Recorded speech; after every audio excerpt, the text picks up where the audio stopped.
Hey everybody, I'm Jesse, and welcome to another edition of Gen X Thinks. And today I'm going to talk about whether or not this administration we just voted in is going to save us. And I've heard that sentiment quite often since the election.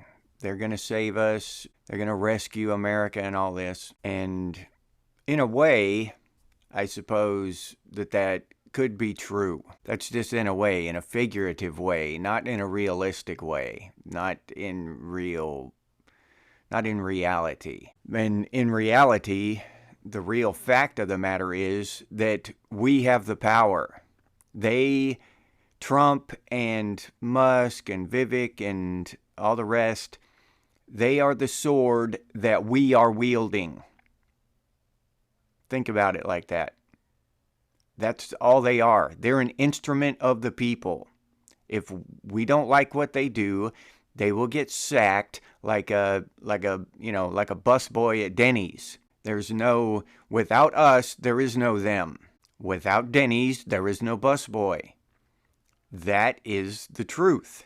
And I keep preaching on this and I keep harping on this because people have forgotten that we are the power. A government that does not do the will of the people, like the government that's in charge now, that goes against the will of the people, is illegitimate. It's not a real government.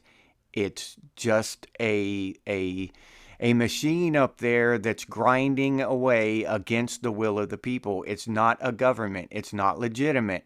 I could declare myself President of the United States right now, but it would be illegitimate because the people didn't vote for me. The people did not choose any of these laws and regulations and all this shit up there, so they're all illegitimate. Every single law that an unelected bureaucrat has passed is illegal because we, the people, did not elect them to make laws for us. That's the way it's supposed to go. So without we, the people, they are powerless. And no one is going to save us. No one is going to come to our rescue and bail us out of this shit. This is our shit. We have to get ourselves out. And if the Trump administration makes mistakes or whatever, then that's what it is. When you're wielding a sword around, you're not going to be perfect with it, right? When you're firing a weapon, you don't hit the bullseye every single time. We have the power. They are doing our will. They aren't rescuing us. We are rescuing ourselves by sending them up there to do our will. They are going to Capitol Hill on our behalf. They didn't just charge up there and say we're gonna rescue America. We're gonna save America. That's not how it happened. We chose them to go up there and represent us because we have the power. And we've got to recognize that as a people, as a civilization, and I'm talking about all of Western civilization. Australians need to realize that they have the power. Our British brothers and sisters over there in the UK, they need to realize that they have the power and take their power back. And the first step in taking your power back is realizing that you have it, that it's yours, it belongs to you. Once you give control of it over to someone else, it's easy to believe that they have the power. The will of the people.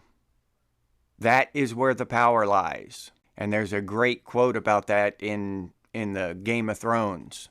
It's about a rich man, a holy man, and a king, and they all tell a swordsman to kill the other two. Who lives and who dies? Well, it's up to the swordsman. 3 very powerful men, but it boils down to who the people choose. And that is exactly right.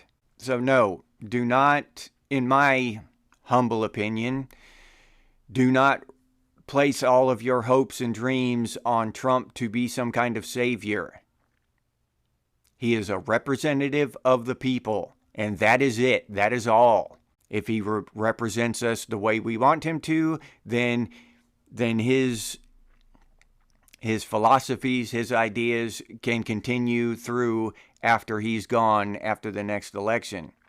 We will vote for someone else who's in his cabinet or something and continue on if America is improving. But if he starts screwing up, then his whole idea, his whole philosophy, everything he's preached is gone, and we'll start over again. The crux of the matter is we must demand free and fair elections so that our will can be done. We can't have these illegal immigrants coming in here and imposing their will on our society, on our country. They need to honestly be down there making their country right, getting their country together, imposing their will on their leadership, getting their government straightened out, not screwing up ours. And that is, again, across Western civilization. And we need to realize this. This is an attack on Western civilization. And I believe that Trump is not just an American icon as a president. I'm not talking about before this. I'm talking about since he's been running for office and saying the things that he's been saying and doing the things that he's been doing. He is a beacon to all of Western civilization. As there are people in Italy and France and other European countries who were hoping that Trump would get in, because everybody realizes that it kind of, Western civilization at this day and age kind of starts in America and goes out from there, right? So we're all in this together. We've got to support our British patriots and our Aussie patriots and our Italian patriots. There are patriots across Western civilization who are fighting for their country as well, fighting for freedom and democracy. And in every single country across Western civilization, the people need to realize that they have the power. No one is going to save you. You have to find a candidate who is strong enough to resist that socialist left power-hungry bullshit and stand up for your country and get them in there. I'm not resting all my hopes on Elon Musk and Vivek and all this group to save me, to save our country. Number one, it's 4 years. That's what they have to work with. They can everything they do can easily be reversed in 2029. So we've got to keep it up. We've got to keep up the momentum. We can't let go of the steering wheel again.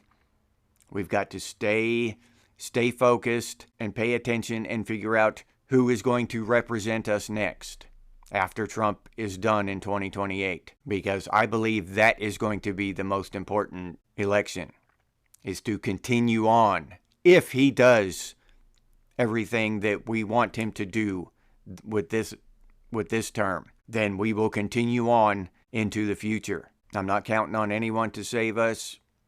We are doing this ourselves, and if they don't, for some reason, they do not wield the power that we are bestowing upon them, our power, if they do not wield that power correctly and in our best interest, the way we want them to, we will right that wrong. We will change up and get somebody in there who will. And I'll leave you there with that. If you enjoyed this program, please like, subscribe, and comment. If you'd like to become a member of Gen X Thinks, I'll leave that link down in the description, or you can head over to the channel page and become a member that way. If you'd like to support the channel, you can do so by clicking on that super thanks button down there.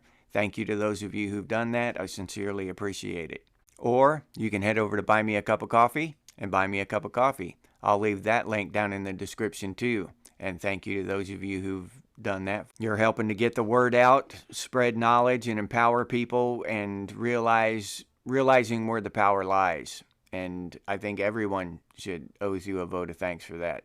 So thank you. If you're interested in Gen X gear, you can head over to Redbubble and get coffee mugs, stickers, t-shirts, stuff like that. Gen X Thinks and Gen X branded stuff. I'll leave that link down in the description as well. If you can't or don't want to support the channel in any of those ways, you can always do so by sharing these videos on your social media. I sincerely appreciate that. It helps out a lot. Thank you very much. And as always, stay frosty, Gen X, and I'll see you on the next one.